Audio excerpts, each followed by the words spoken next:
Next on Worcester News Tonight, a martial arts class is helping people with disabilities learn to defend themselves. Plus, a central Massachusetts town considers the idea of giving Gold Star families an exemption on property taxes. Good evening and thank you for joining us. I'm Anna Botari.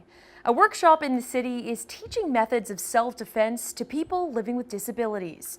Monday, nonprofit Easter Seals and the Massachusetts Pirates teamed up to show people how to be safe if faced with a confrontational situation. Our Cam Jandro is live in the city tonight with the story. Cam? Anna, the nonprofit says while their classes are geared towards helping people with disabilities, they're open to everybody. You can go there, learn how to properly stretch, relaxation techniques, and today they discussed self-defense mechanisms. That way you're safe in most situations. And today they had the help of some local athletes. Accessible martial arts taught Lenny Canoyer how to properly defend himself. The claw like this.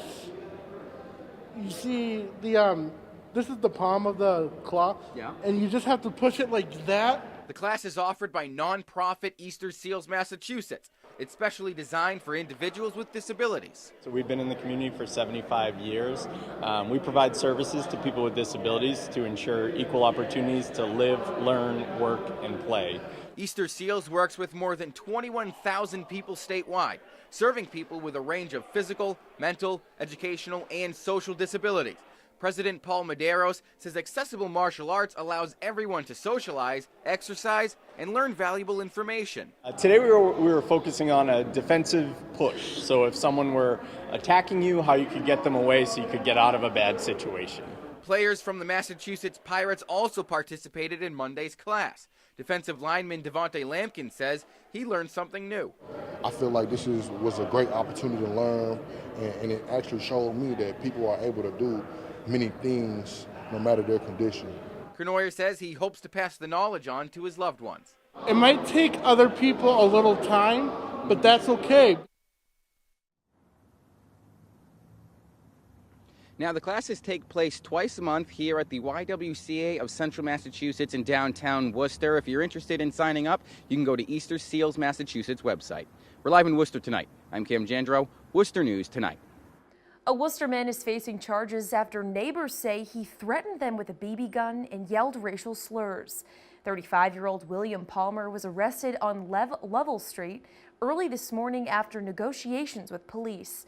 According to police, they searched Palmer and discovered a bullet on him and 2 BB guns inside his apartment.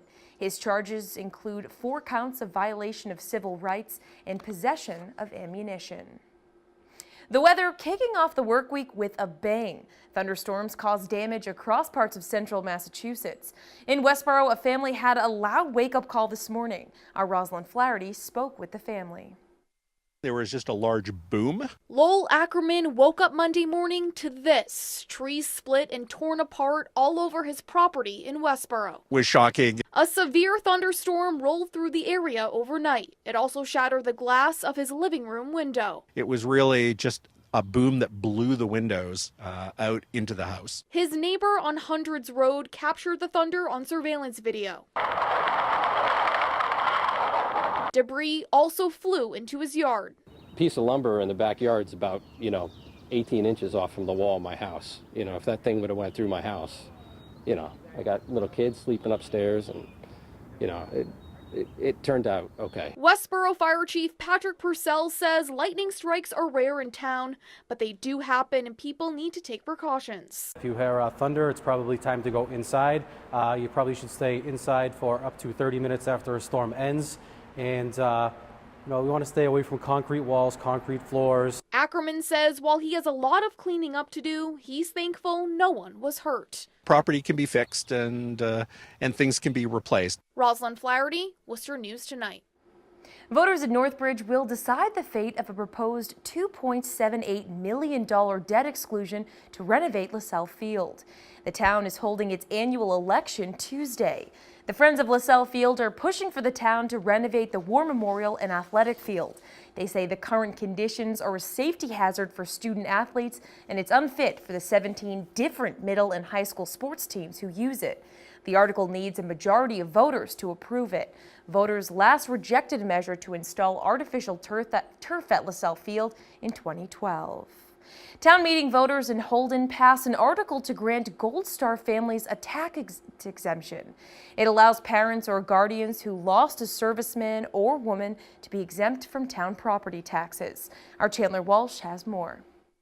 American flags honor service and sacrifice in a Holden cemetery. Town with a pretty decent military history. Obviously, there's families here that have been here for generations, with all members of their family being in the military. Town meeting voters are considering adding a Gold Star parent tax exemption to their laws. It would mean any parents or guardians of active duty military members who died or went missing in action wouldn't have to pay property taxes. I mean, families that have served in the military make a lot of sacrifice. And so if this can pass in Holden, I think that's a good idea for those families. Griffin Norum says the move honors families of the brave. Unlike times where there was a draft, he says it sounds like it would work without putting the town in debt. But in the modern day and age where the military is mainly a volunteer service, it's a lot easier with the limited amount of people serving, it's a lot less likely to have deaths in your family. Some haven't made up their mind on the article. Nick Spodek says it could be a step in showing support, but says there may be better ones, like a new memorial to honor the fallen instead. I think that it's a hard thing to put the value of a life in a monetary sense. David Dickman has lived in Holden his whole life and supports the tax exemption. He says it may only be the beginning. I would suspect if Holden got it and got it passed, I would think you'd see a lot of towns wanting to do the same, absolutely. Chandler Walsh, Worcester News Tonight. Holden Selectman Anthony Renzoni confirming tonight on social media the Gold Star parents tax exemption has passed. A new plaque dedicated to Army Corporal Paul Bellino this weekend at Worcester's East Park. Corporal Bellino was one of 70 Americans killed in action at the Battle of Hamburger Hill during the Vietnam War. Bellino grew up in the neighborhood by East Park. An old plaque used to hang on the pool house but was lost in renovations. Members of his family and Worcester police officer Sean Lovely worked to get the replacement. Saturday was the 50-year anniversary of Corporal Bellino's death. Worcester police are reminding people of a few temporary road closures in the city due to the filming of the movie Free Guy, starring Ryan Reynolds. On Wednesday, Franklin Street from Salem Street to Main Street and Portland Street from Myrtle Street to Franklin Street will be closed to traffic between 6 a.m. to 7 p.m. There will also be no parking allowed on those streets. Police are asking drivers, bicyclists, and pedestrians to take extra care and to be considerate of others traveling around the areas of the movie shoot. Well, after what felt like weeks of rain, Monday brought sun and summer-like temperatures. Many decided to celebrate the warm day outdoors, heading to local ice cream shops for a treat to cool down. Every summer, Candy and John Hall make trips to their favorite spot, Pinecroft Dairy. Today was their first trip of the season. Candy grew up going there and used to stop by before nursing school.